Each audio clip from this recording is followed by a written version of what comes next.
Battlegrounds where legends reign. Aussie gridiron, pride unchained. Hear the thunder, feel the flame. Touchdowns and tackles, ain't no shame in the Aussie gridiron game.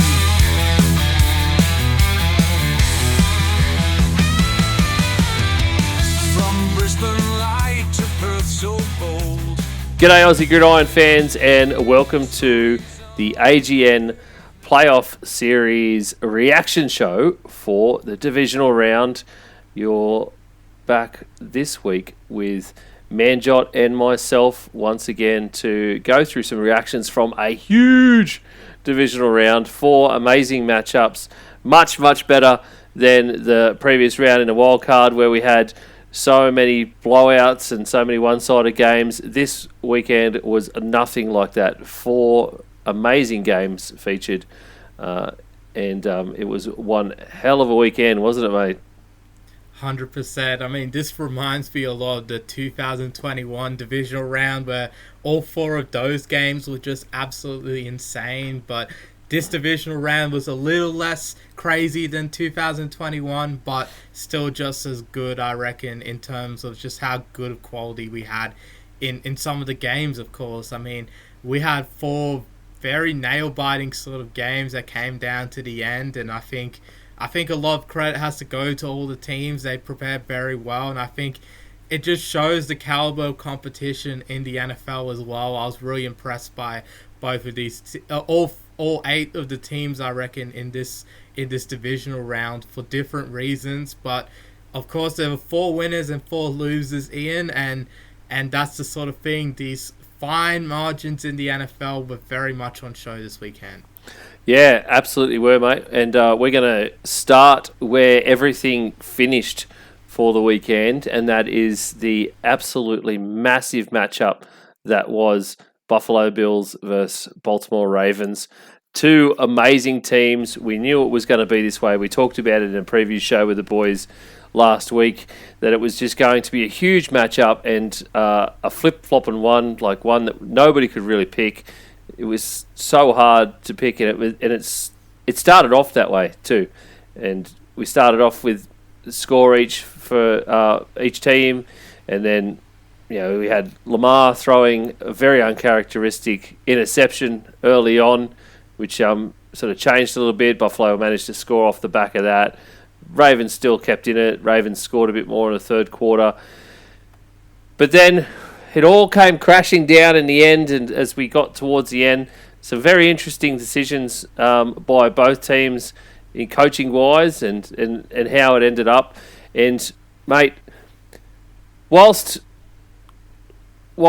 say 10 years' time, 5 years' time, the thing that everyone is going to remember off the stat sheet is that Josh Allen and the Bills beat the Baltimore Ravens and Lamar Jackson.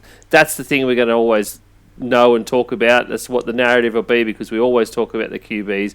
But in the end, the game really came down to one guy and one missed catch in a very, very unfortunate spot.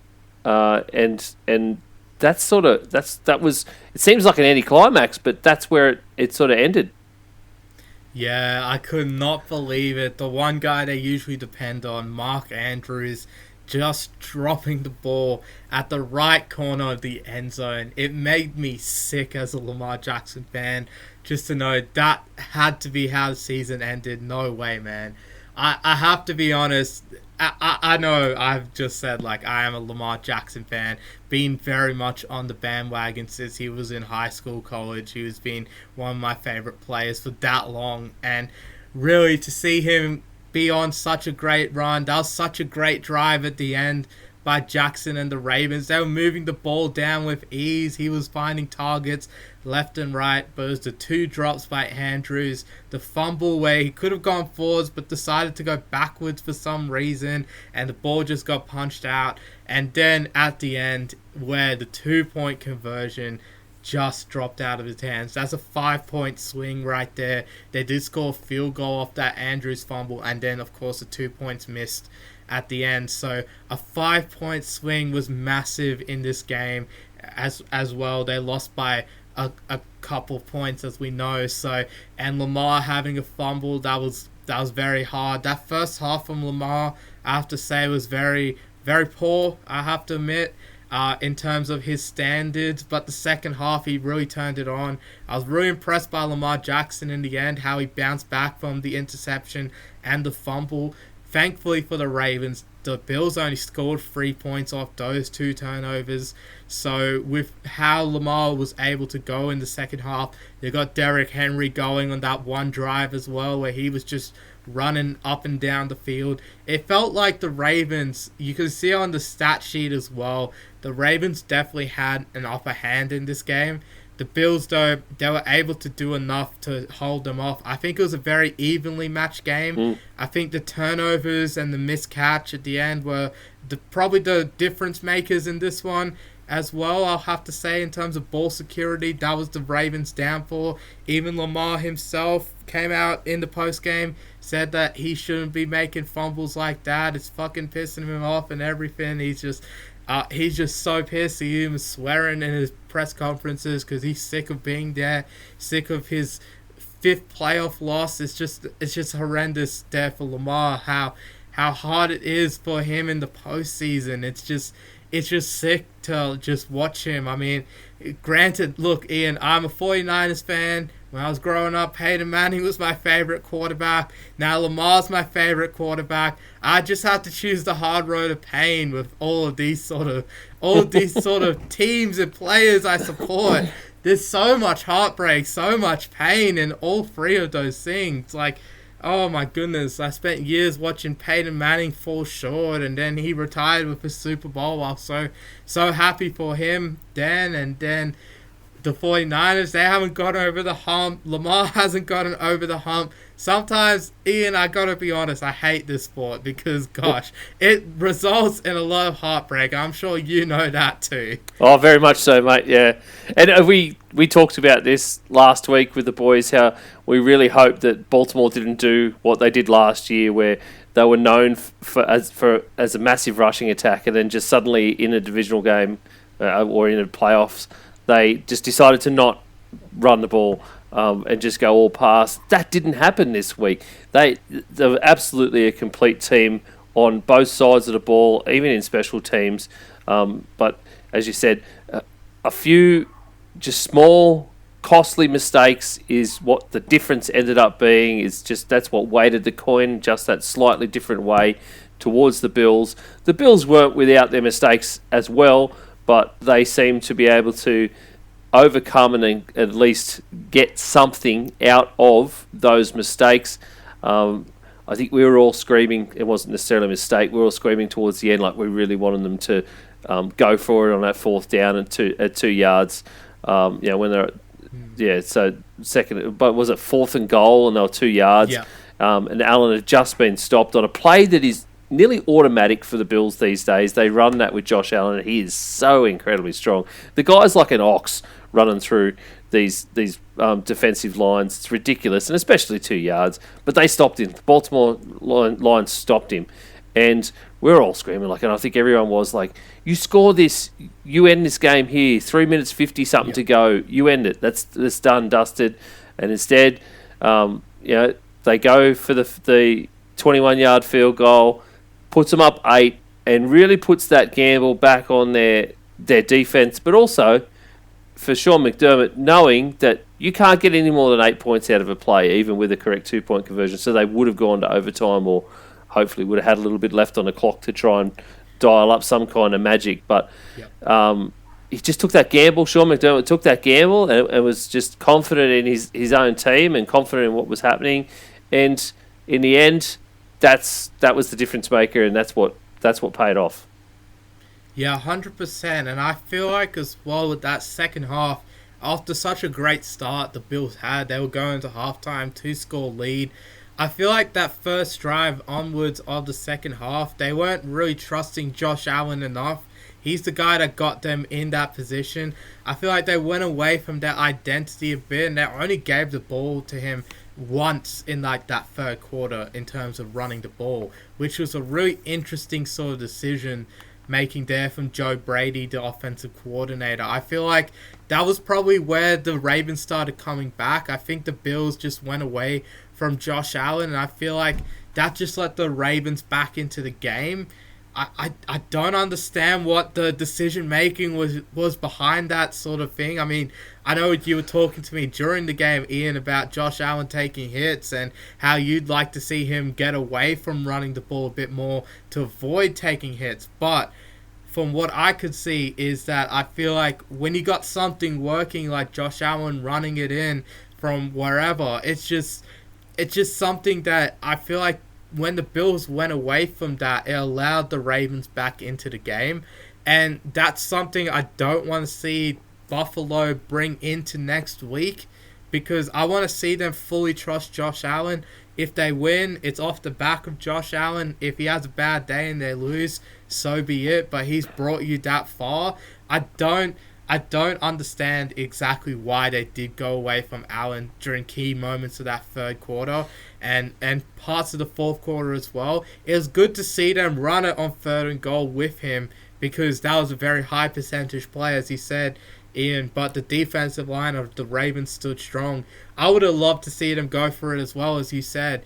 But it was a very interesting sort of decision. And I feel like even if they did get the stop, the Ravens there, when they'd be down just 5, I think Lamar might have gone in and just gone for the lead by 1. They would have led by 1, say, if they still had all the same events of the drive. I mean, Lamar led a drive over 80 yards on that end of game, so who knows, 98 yards, 99 yards, he could have led one as well, so the way he was going. So I could totally understand taking the free in that situation, not trusting the defense, knowing what I know now, having seen the Ravens on their last drive. But yeah, I just feel like they got to go more, trust Josh Allen a bit more next week, because I was a bit perplexed with what they were doing with him in the second half. Totally agree, mate. And it is onwards and upwards for the Bills into next week, where they will take on the Kansas City Chiefs in what seems like the annual Arrowhead Invitational. It is Bills versus Chiefs once again in the playoffs. We seem to see this every single year, Manjot. Texans put up a pretty decent fight against the Chiefs, but I mean, Mahomes and co were just sort of in their bag, the way that they played. Yes, we can talk a little bit about the whole referee situation and the whole nonsense, but when you look at the whole of a game, they played really good football. The Texans were trying as hard as they can to overcome these mountains, but even with like big games from Nico Collins and of course CJ Stroud, like really pulling out an amazing lot here. He got sacked 8 times by the Kansas City defense, who were just dominating the Texans all over the park. Yeah, 100%. And as you said at the top there, it could be the Mahomes Invitational or the Mahomes/Brady Invitational if you want to take it back that far. It's been 15 years now since we've had AFC Championship without Brady or Mahomes, which is just absolutely incredible.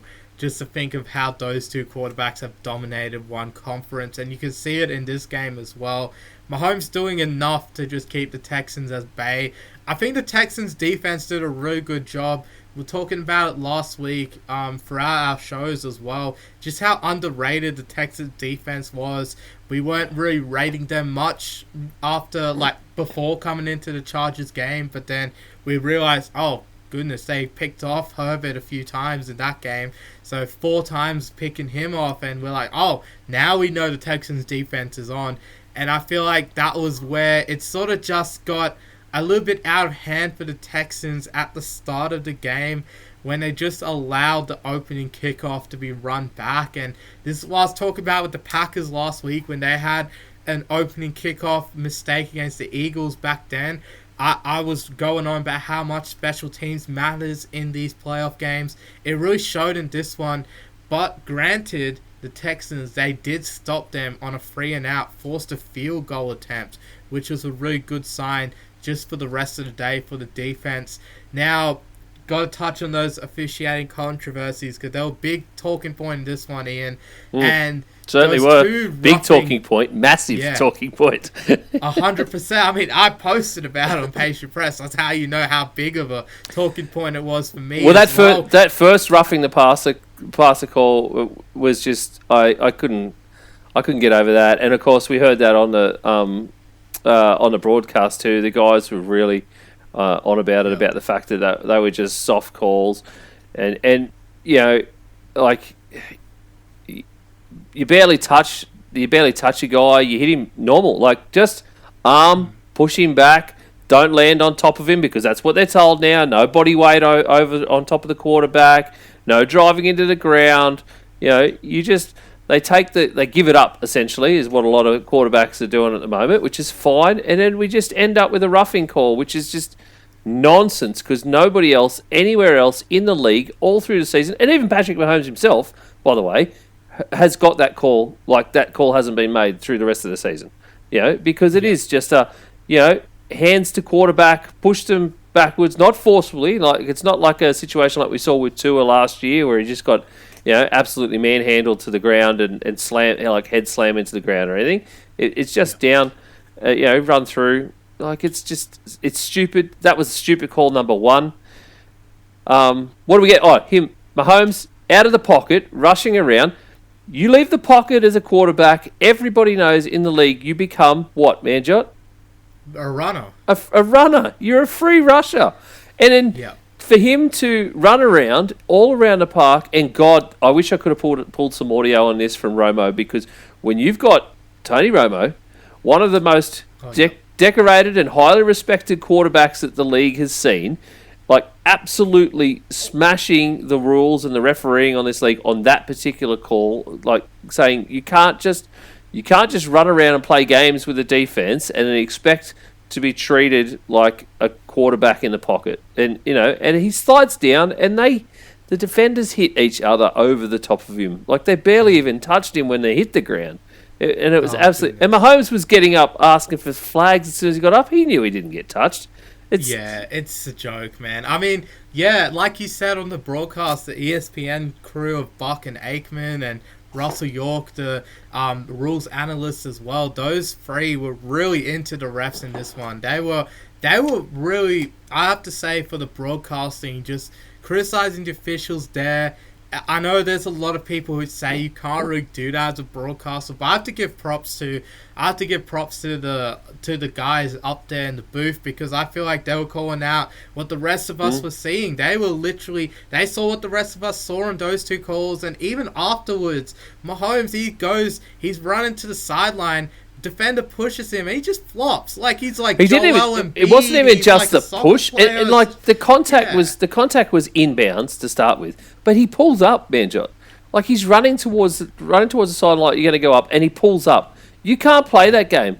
There was already a discussion about this earlier in the season with someone faking running out, and then and we had that. It was in the media, and it's just that little bit where he pulls up, knowing he's going to get contact, and then does the flop.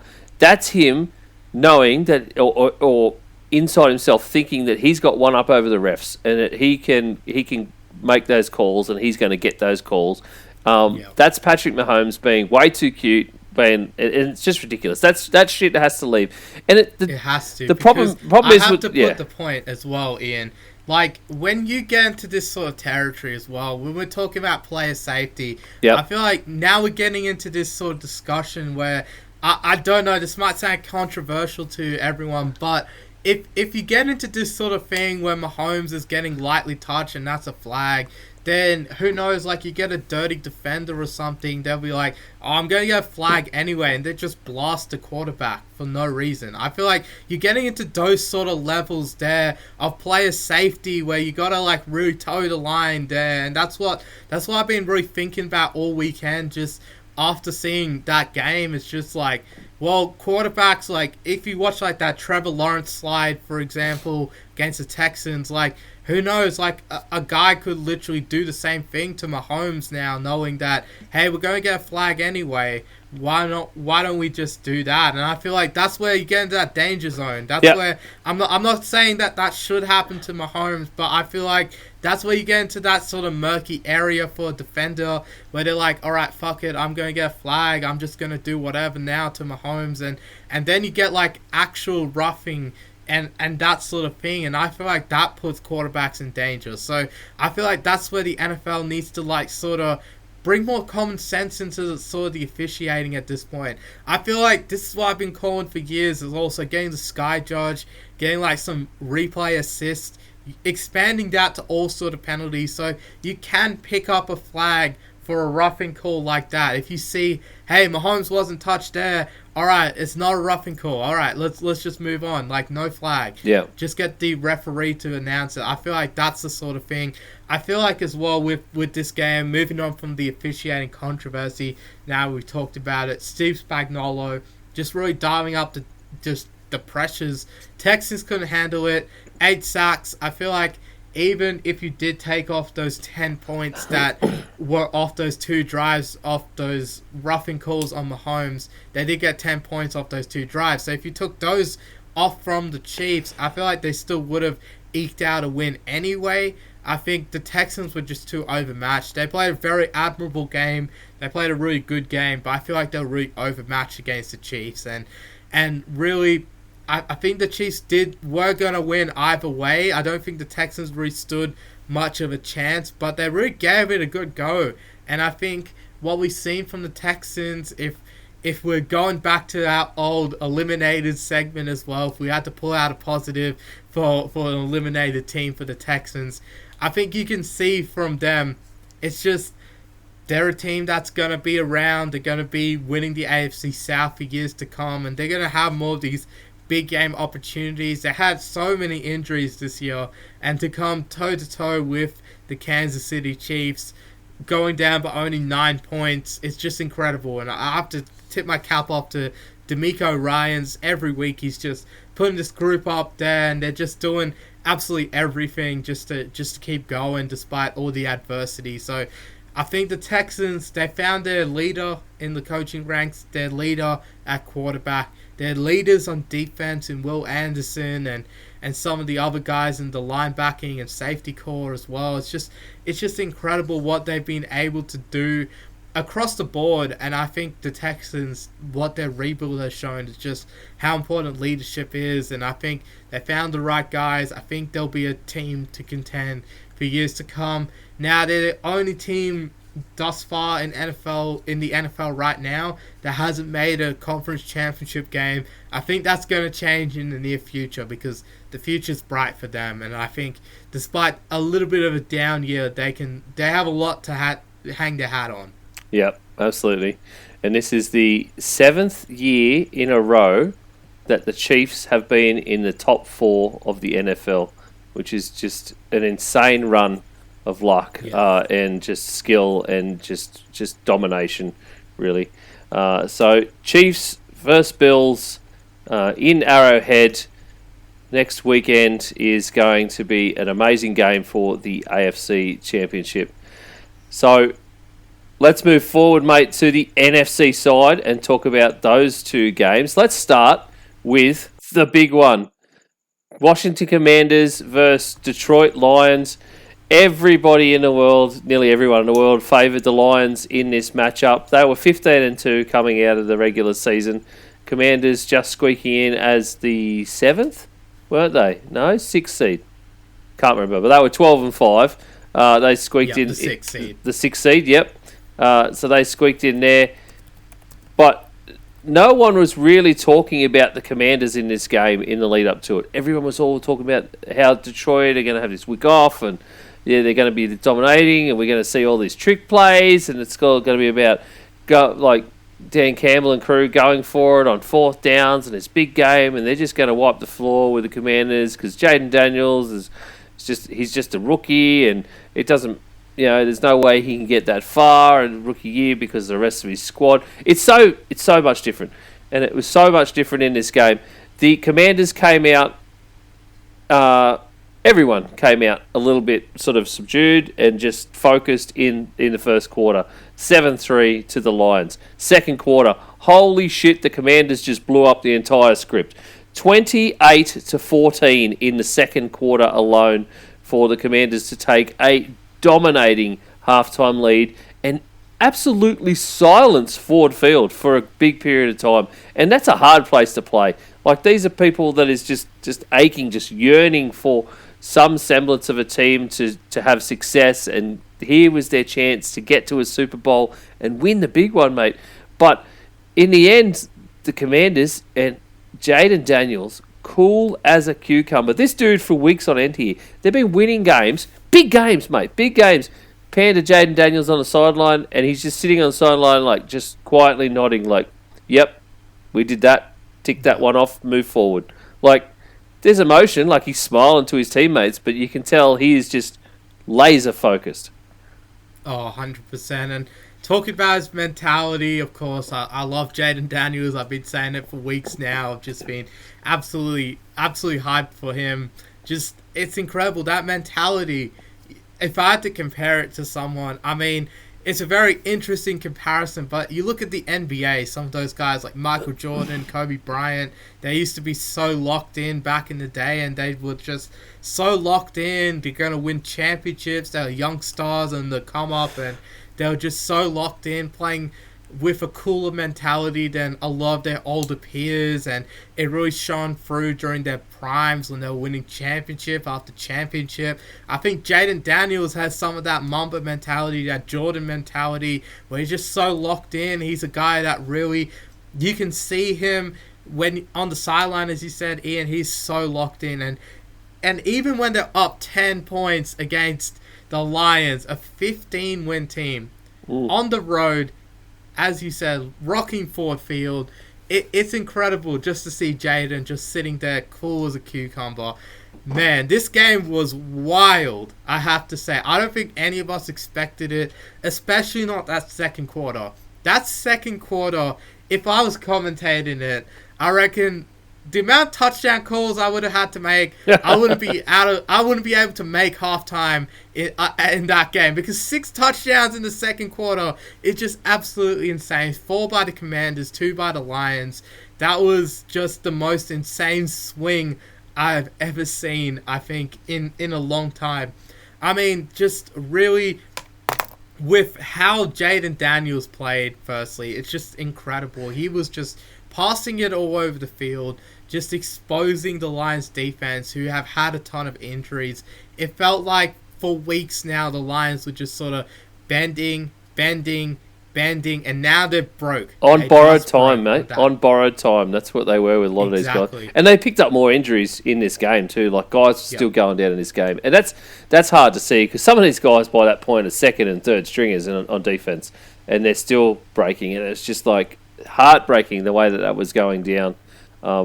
And a lot of people out there are saying that it's Aaron Glenn's fault. He couldn't stop this team and all this sort of stuff. No, were they saying that it was Aaron Glenn's fault when he destroyed the Vikings in Week 18? No, they weren't. No. So this is just a game. It's football. It's the way it goes. Sometimes it's the toss of the coin that you lose in football, and it's how the other team comes out and who wants it more. And like, the Detroit defense, they couldn't even sack Jaden Daniels in this. There's no loss. There's no tackles for loss on Jaden Daniels in this. The QB pressures are way down. So Washington as a line, who haven't been as strong, they're not a sensational O-line. They're not top O-line. And that is the big difference with a rookie receiver getting to this level. Other guys in the past, in years and years past, which you will remember much better than I have, being more of a historian, have gotten to this level. Let's talk about like Big Ben in that first season. Like, the Steelers didn't get to the mountaintop with Big Ben in his rookie season because of Big Ben, did they? It wasn't Roethlisberger at all. Yep. No, they got there in spite of him in a way. So they, whereas this team here is getting there because of Jaden Daniels. Oh, 100%. But I think as well, this is where I was going, as well as the defense of Washington really stepped up in this game. They picked off Goff 3 times. They were able to just stop Jahmyr Gibbs enough. I feel like Jahmyr Gibbs was going off in this game. He did have that 105 yards and 2 touchdowns, but they were able to just stop him, stop Montgomery, who was coming off an injury. And I think apart from the big plays here and there, I think the Commanders defense, they have to get a lot of credit. They were getting to the quarterback very well, and they were just stopping Jared Goff and whatever he could do. They were getting in his face, forced him into those 3 interceptions, which they returned 1 to the house for a touchdown. Which shouldn't have been. That should have been called back. We called back. We talked about that with Mahomes in the previous one where like he called for anything, and it like Jared Goff basically just got assassinated on the field. That's what we watched. Yeah. He had to go off for an entire drive and get assessed for a concussion. Yet not even no laundry at all comes out for that hit, which forced that interception and that pick 6, and that should have definitely come back. There's no way that should have been a 15-yard penalty. 100%. 100%. Like that is every man and his dog has seen that replay and can flag it and go, yep, that's a penalty. Like straight away. Like it's such a big hit and it's a ridiculous hit whilst throwing the ball. So it's not even like it was after the play or anything. He's still literally throwing the ball. But sorry, mate. So of course, definitely. Of course, those other 2 interceptions were amazing though. Yeah, and then you got to as well. Jamison Williams threw an interception as well, so a 4th one on the defense. So that was just an incredibly stupid play. Jamison Williams one, man. Like this is a bloke who I can understand. They're reaching in the bag and pulling out a trick play and they've probably worked it, but you have to wonder whether anyone told Jamison Williams that, like, if that dude is in double coverage, throw that thing out, or whether Jamison Williams just thought, I'm going to be a hero here and go downfield. And this is a bloke who hasn't had the best track record in decision-making so far in his NFL career, and you're giving him the opportunity in the biggest spot to throw a ball on a trick play, and he just ends up throwing it way downfield, straight to a defender, and it's just like, who are you seeing down there? It was ridiculous, but mate, the Lions, it's not like they didn't try. Jahmyr Gibbs, 105 on the ground. Amon-Ra St. Brown with 137 yards. Like, 10 targets, 8 receptions, 137 yards is huge. There's a 17.1 average is massive for anybody, let alone in a game this size. Jahmyr Gibbs as well got another 70 through the air as well in passing yards, in passing receptions rather. Yep. So the Lions and Goff were trying as hard as they could here, and Ben Johnson obviously was trying to dial up absolutely as much as he possibly could to try and get them back over this mountaintop and get this deficit back. But it was all to no avail. The Commanders, I think, was just simply hungrier and just came out just harder in this game. And kudos to Dan Quinn here. That's an absolute redemption game. He's back as a head coach, and here he is. So the Commanders move forward, and they move on to next week, where they will face someone that Dan Quinn, or a team that Dan Quinn knows very well, and that is the Philadelphia Eagles, who got over the Rams 28-22 in another very, very hard-fought matchup. Matthew Stafford was just trying to throw out of his skin with 324 yards, but he took 5 sacks in this. Kyron Williams, 106 on the ground. Puka Nacua came out, even after a slow first quarter, suddenly came on board, and they found him for 97 yards. Demarcus Robinson as well. Cooper Kupp, we finally saw get some decent yardage, and it was just the Rams were playing so amazingly well on offense and trying to get as many points as they possibly can against these Eagles. But when you've got a guy like Saquon Barkley who can rush for 205 yards in a game like this on 26 carries, it's very hard to get over that mountaintop. 100%. And I would love to know what Isaac's reaction is to this game, because I feel like the Rams could have easily won this one. I think there was a few mistakes at the end that they're going to be looking back on that during this week and the off season and everything, and realize Wow, we really had a chance to knock off Philly in the snow. It felt like for a large part of the game, the Rams did outplay the Eagles. I mean, that's the weird thing about this weekend as well. I have to bring up all four teams that lost outgained the winning team in yardage in every single one of those games, and that's just an astonishing stat where all four teams who had the most yards lost, and the Rams in this one, I feel like they had a really good chance to win it. I mean, Saquon just had an incredible day. That guy's just insane. I was looking at a stat by CBS Sports as well. Like, if you have 200 yards in a regular season game in the playoffs, no one in backing up playing against the exact same team in the playoffs who they had 200 yards on in the regular season got over 100 yards in that playoff game. But Saquon, he goes back-to-back 200 yards. That guy is just insane. Like, 2 long touchdowns really were the difference, I think, in this one. The Rams just couldn't stop him in those 2 plays, and that was where it was hurting them. I mean, Jalen Hurts had that long touchdown run to start the game as well. So those 3 big touchdowns were really the Philadelphia Eagles' biggest plays in this one. And of course the turnovers. I think this is where the Rams, they're really kicking themselves right now, because they had a good game from their defense. I mean, Jared Verse, he was going off against that O-line. I mean, he made those comments. I talked about their defense last week, man, and I thought that was going to be the difference maker in this game, and like it definitely was. It was the difference maker. Jared Verse was amazing. Quentin Lake, Kobe Turner, these guys were just sensational all game. Yeah. It was incredible just to watch them, and they were doing a really good job. They got the safety, they got a few big sacks, as you said, Ian, especially at the end there, and it was really interesting just to see what they could do. But I just feel like those turnovers just really killed them. Those couple turnovers in their own territory towards the end of the game when they were only down by a point, it led to a 7-point lead for the Eagles, and it felt like from there it was like sort of just popping the balloon that the Rams were building. Is just an incredible fight from them the whole game, and it just felt like it just all popped right there. Just a bubble popped, and it felt like they couldn't get going after that. I mean, they had that good drive at the end, but really the Rams, it just felt like the comeback fell short there. They did fight back in the end after this long Saquon run. They scored the touchdown, and I feel like this is where it got really interesting after the Rams touchdown with Nick Sirianni. I was not a fan of his second down play call. He's getting his injured quarterback, Jalen Hurts. I do have to say that as well. Jalen Hurts was injured for a long part of this game after one of the sacks he took. He got him on a bootleg there on second down. He's trying to pass the ball when it should be a running out the clock situation with a running back who's had 200 yards in this game. And Hurts gets sacked again. You're just allowing the Rams to get back in it. It's just, that was an insane play call. I can't defend Sirianni there.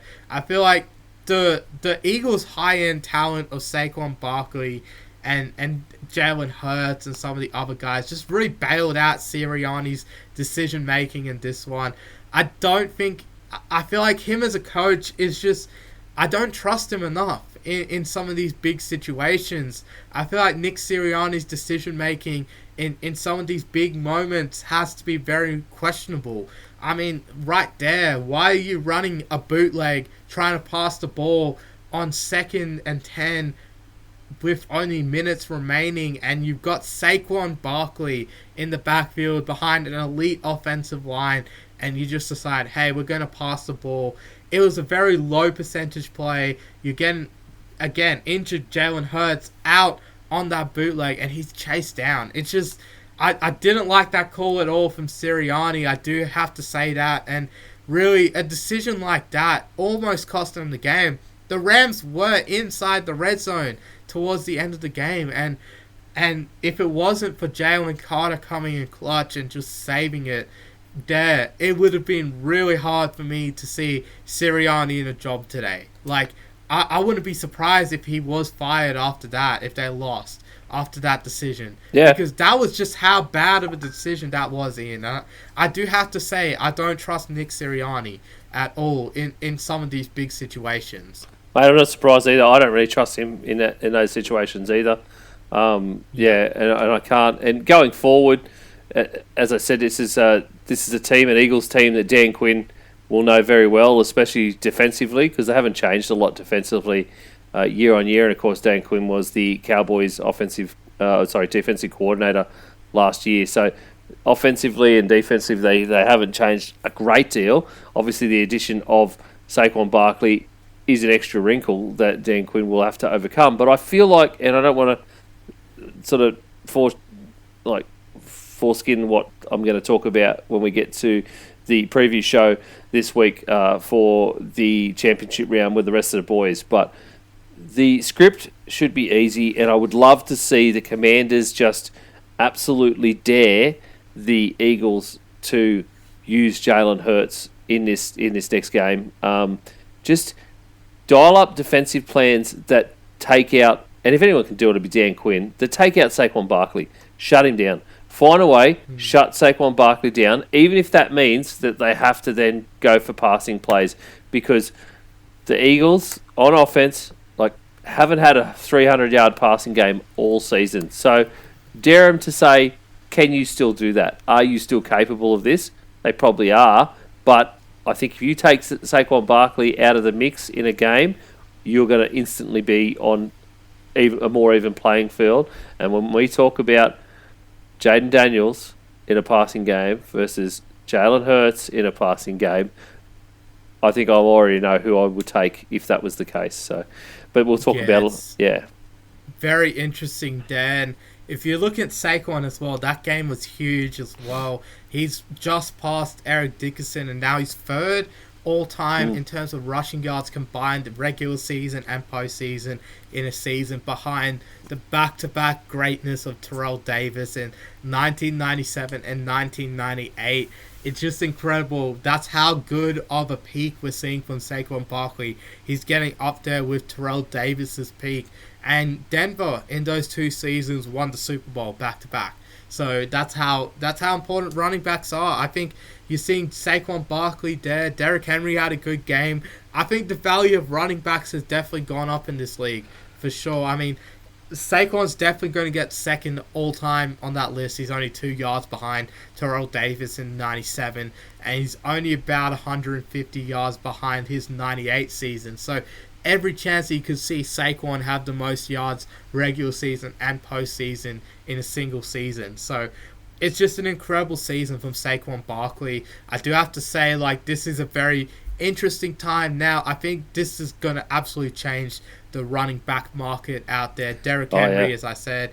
CMC last year was an incredible player as well. Just having the value of a good running back in this league has just changed. I mean, you could find guys anywhere. They could do anything if you just had the right scheme. But now it's if you put the best athlete back there and you have the best scheme and you have a great passing attack as well, why not? Why not pay that running back more than the market is dictating? And I feel like the running back value has definitely gone up. I think a guy like Ashton Genty going into the draft as well, you could definitely see him go top 10 now. I think it's not out of the question. It would have been crazy for me to say that maybe last year or so, but the emergence of these 3 guys that I mentioned, and CMC, Saquon, Derrick Henry, and just how they've led their teams deep into the playoffs, I think that's a really interesting conversation to have with the running back market. And I think that's something that Saquon Barkley has really changed with the game. Really impressed with him this season. And just him against the Rams as well is just incredible what he was able to do against Los Angeles, and just how he was able to stop them 2 big games in a row. And I just think Saquon deserves all the credit in the world, and he's just an incredible player. So just a full hats off to him, I think. And for the Commanders, as you said, Ian, it's going to be very interesting to see what they'll do, as we'll talk about next episode on the preview show. Yeah, we sure will. Bijan Robinson actually tweeted at Saquon Barkley too that said, "Man, Saquon, thank you for making us RBs look amazing. This position is looking great." So, that was an interesting little tweet during this game. A lot of RBs out there knowing that these guys, Henry and Saquon specifically, are really taking this, that position and making it look amazing. So, Commanders versus Eagles next weekend for the NFC Championship and the chance to get to a Super Bowl.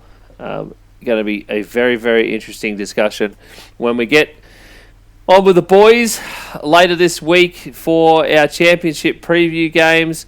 It's going to be a great, great time. We're going to have two amazing matchups to preview. We're going to set the time frame for us doing previews under over at about 87 minutes. So, we'll see how we can come out, given we've only got 2 games to do, but I'm sure we're going to be able to stretch it out to another 90-minute episode before we hit Best Bets, Best Bets didn't fare too well this week either. We Give us an update. we really went to shit as a group on bets on the Best Bets for the AGN multi this week. We're having a lot of fun making that multi and doing these picks, and there's some guys there obviously who don't bet all the time, like Matty C. He's just having a bit of fun and picking out a line that means something to him from the data that he can sort of pull out, and it's great. But we got 2 out of 6 lines on our AGN multi this week, and Matty C was one of those. Rashad Bateman anytime TD, first one too, the first scorer. Man, I just instantly thought, oh my god, imagine what that would have been paying for Rashad Bateman to be the first touchdown scorer in that game. It would have been amazing, let alone anytime TD, which was a big number. And the only other one was Jaden Daniels, which was over 234.5. I can't remember who put that one in there.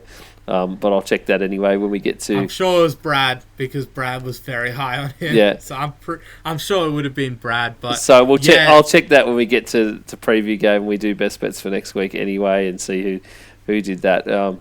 What a week. What a week. Yeah, what a week for us. I mean, I was only 25 yards off hitting my Derrick Henry one. So, I mean... Yeah, I'll take it on the chin there. It was not a good week there. I was watching Derrick Henry. I had him in the fantasy game too. We'll talk about that when we recap all of that. And honestly, in 87 minutes, that's going to be 87 and a half, shall I say, in betting terms there. Yeah. That'll be a very interesting sort of line to set. I think with potentially 6 of us, it's going to be... I think we can definitely find 7. a lot. I think 7 this week. We will definitely be 7. Isaac will be back with us for that one. He is chomping at the bit to get on and talk NFL football. And I know he would love to be here for these last couple. But he's been away with the family for a couple of weeks. Yeah. And he is on his regular night shift this week, unfortunately, because I would have loved to talk Rams football with him at some point. Here's a random AGN stat here, Ian. I think all of us have podcasted with each other, except me and Isaac. We've never been on an episode together, but Isaac's been on an episode with the rest of yours. So, I'm very much looking forward to meeting him. So, yeah, it's been very, very good doing the overreaction show with you guys. I mean, it's just been incredible. So, mate, it's been great to have you on here. Him. Yeah. Before you get out of here, let's touch on real quickly a little bit of coaching news that came out in the last day since all these games have been played. One of the big ones, obviously, we talked about Vrabel the other day. Patriots all done and dusted. The next big one off the board, almost straight after the weekend. Ben Johnson officially announced to the Chicago Bears as their head coach. He's staying in division in the NFC North. So the Detroit fans get to experience what Ben Johnson will be like as a head coach. Yeah, I mean, I know our guy Big Kev, he's very excited. Shout out Kev there for the Bears to have Ben Johnson. I mean, him with Caleb Williams, he needs a good offensive-minded head coach. Ben Johnson has just been absolutely scheming up things for the Detroit Lions over the last 3 years, and I think the job he has done has just been incredible for Detroit. And I think his first test here to go into a division rival that he knows pretty well in Chicago, a team he would have kind of helped Aaron Glenn game plan for, and Dan Campbell, of course, game plan for as well. It's just, I think what Ben Johnson is stepping into, he's going into a team that's playing in what is coming off the best season ever, regular season by a division ever. And the job, what he has to do is going to be incredible. I mean, some of the stats he had as well with the Lions. The only team in his time frame as Lions offensive coordinator to outscore him in terms of touchdowns is the 49ers. It's just, and they have been first this season in points per game, fifth in 2022 and 2023. The Niners were the only team with 20-yard points, 20-yard plays than in the last 3 seasons than them. And yeah, the offensive points per game in those last 3 seasons were the most. So got the stats a little bit mixed up there. But with Ben Johnson, what he has done with this team over the last 3 years, it's just incredible. What he can bring to Chicago, I think what they can do in free agency, I would go out, get some offensive linemen, bolster up that O-line, and then I think even throw in Ashton Genty in the backfield, draft him, or potentially get your running back in free agency, and then do the opposite, get an offensive lineman in the first round. Just really build around that offense, build around Caleb Williams. They have the weapons at receiver, a decent tight end in Cole Kmet, and a lot of different guys. So I think that's what they've got there. Chicago has a lot of good pieces. They've just got to get the last missing pieces of the puzzle to really push them over the top. They have more wins in the North or combined than everyone else in 2025. I know Kev's always telling me about that, always reminding me that they're the best team in the North in 2025. So let's see what they do in the actual 2025 season. Let's see if they're off-season champs for the second year in a row and fall short in the regular season, absolutely crash and burn, or if they will become the off-season champs 2 years in a row and actually deliver in the actual season and really build on the foundation set in the rookie season of Caleb Williams. Yeah, and there's a little bit of some rumours who might be his DC there as well. It was who do we have? It was Dennis Allen. Dennis Allen has been rumoured that he might be in line for, or at the top of the tree for the DC job there. And there's something else that came out today as we're recording this. If he doesn't get a head coaching role, one of the number one candidates for the special teams coordinator is actually Darren Rizzi of the Saints as well. So that'll be an interesting reunion there. So that'll be very interesting in up there. The Colts were the other one today. They signed, and it's interesting to me about the whole Lions part. So the Colts signed former Bengals defensive coordinator Lou Anarumo to their open DC job. That's a very interesting thing there. Lou is a great coach, and I think Lou is in his bag when he gets a lot of younger guys, and I can imagine that he would have been like in the works for a lot of these teams. And why I mentioned the Lions is, I mean, I feel sorry for Dan Campbell here. You know, it's just like the Eagles after their Super Bowl, their previous Super Bowl run where they lost, where you lose both your offensive and your defensive coordinators in 1 year. They look like they're going to lose Aaron Glenn here. He's off at the Jets today as we're recording this, and it looks like they're not going to let him leave the building, is the talk. So the Lions are going to be without both of their top guys, but because of the way things play out and you move further through the season, here they are now, the Lions, and they're kind of at a back foot with these guys that they need to sort of talk to about these OC and DC roles. And I can imagine that Lou Anarumo would have been a guy that Dan Campbell would have looked at heavily for that DC role had he known a little bit earlier that Aaron Glenn probably isn't going to be on board for next season, because I think Lou, with this Detroit, like younger guys, like really good skill set of players, I think, unlike at the Bengals, where they were just a basket case on defense at the end because they've just been stripped away, I think he would have done really well moving forward. It's been like that older, calmer head to really moving forward. Yeah, I think with Lou Anarumo as well, I think a lot of people just sort of blamed him a bit for the Bengals this season, which was a bit interesting. I think, yeah, they absolutely fell apart on defense, and I think he does deserve some blame for that, and probably was why he probably did have to get fired in the end. I mean, that defense cost that amazing offensive season and just really stopped them from making playoffs. But I don't think he's that bad of a defensive coach. I think he was really good at stopping Patrick Mahomes in a few playoff games as well, just really limiting the effect of Patrick Mahomes before Mahomes sort of became this sort of zombie version of himself where he doesn't make big plays anymore, so to say. But just the job he did on Mahomes in, say, the second half of the championship game they won against the Chiefs, where they only allowed like a field goal in that second half and then got the intercept in overtime to win the game. So there was a few moments there where he showed his defensive coaching capabilities. I think the Colts, I don't know if Lou Anarumo walked into a better situation or a worse one, because they're almost the exact same as the Bengals on defense this season, and I don't know how much Lou Anarumo can really fix them. They need to have like a really good draft, I think, and a really good free agency, bring in a couple guys, and then draft a bunch of defenders and just make sure you build around that class of young guys. I think that's the sort of way the Colts need to go. I don't particularly know what else they can really do on defense.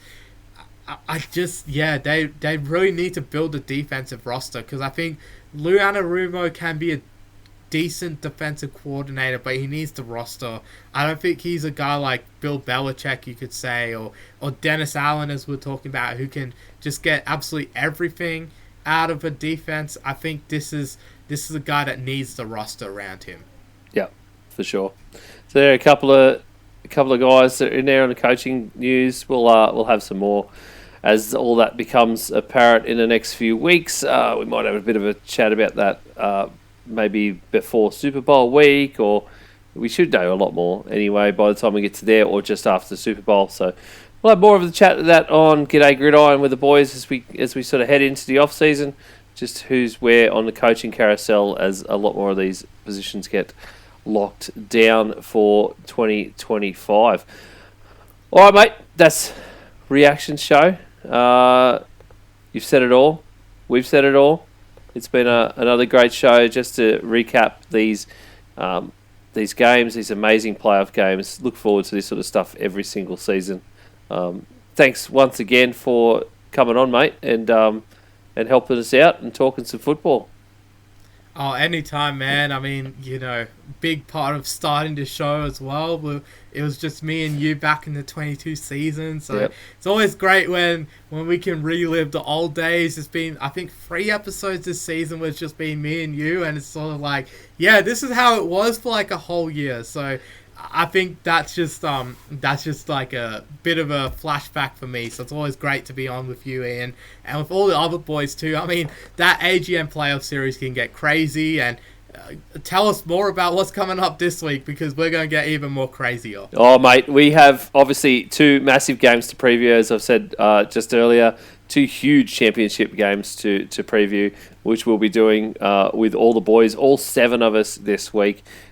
We will be going through and still doing another AGN multi out of 2 games. So everyone brings a line from either of those 2 games, whatever they like, anything that they can find that's available at that point on Sportsbet or TAB. So whichever one of those 2 you want to go to and find the best kind of line, bring it on. And then we will obviously be playing another fantasy game drawn up by Taylor and Maddie for the fantasy side of the ball in the AGN playoff series. They have been a lot of fun.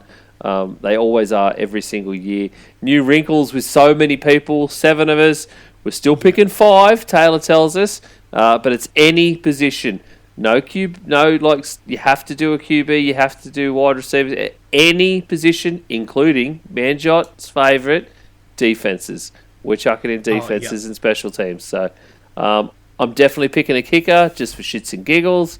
but we're just going to go and see what we can do. Someone's going to end up having to pick a kicker the way we are. Oh, of course. We've I only think got- I think all of us will be, for sure. There's only 4 picking teams to pick from. We're going to have to do something here. half of us will have a kicker. Yeah, don't worry about that. I have no idea what we're going to do for Super Bowl, but it's just going to be Oh, it's gonna insanity be with ridiculous. 7 of us. I'm getting a Taylor's ear about it, about getting IDP. Shout out Kev, my fellow IDP guy as well. My favorite sort of thing. But yeah, I think Taylor was saying team defenses. I'm trying to get him to change his mind and double the player pool for us. So No, I think with 7 of us on a Super Bowl preview, we might have to just really expand that player pool and just figure it out from there. We're all only going to pick guys that are getting sacks anyway and tackles, guys. but we're going to, anyway, so that's what's coming up. If you want to find out anything about the Aussie Gridiron Network, of course, you can go to our linktree /Aussie Gridiron Network. All the links to the socials are there for all the shows, as well as every episode ever of both the Aussie NFL Fantasy Show and G'day Gridiron, and you can find all the links to Manjot at Pastry Press on YouTube and Instagram, where he is still doing some great things for the local game here and there, and of course, just Instagram. If you don't follow Pastry Press on Instagram, go and follow Pastry Press on Instagram, because playoff time is Manjot time. This is the real Manjot hour. He is live tweeting during games, and we get to the point where you barely even have to have the coverage on anymore. If you just want to look at Instagram or just follow along, Manjot will keep you up to date with exactly what's going on, and all the actual highlights are if your brain thinks in 20-second chunks. So check all that out. And on behalf of myself and Manjot, thank you very much for listening once again, and we will see you on the preview show for the championship game later in the week. See you later. Thank you, everyone.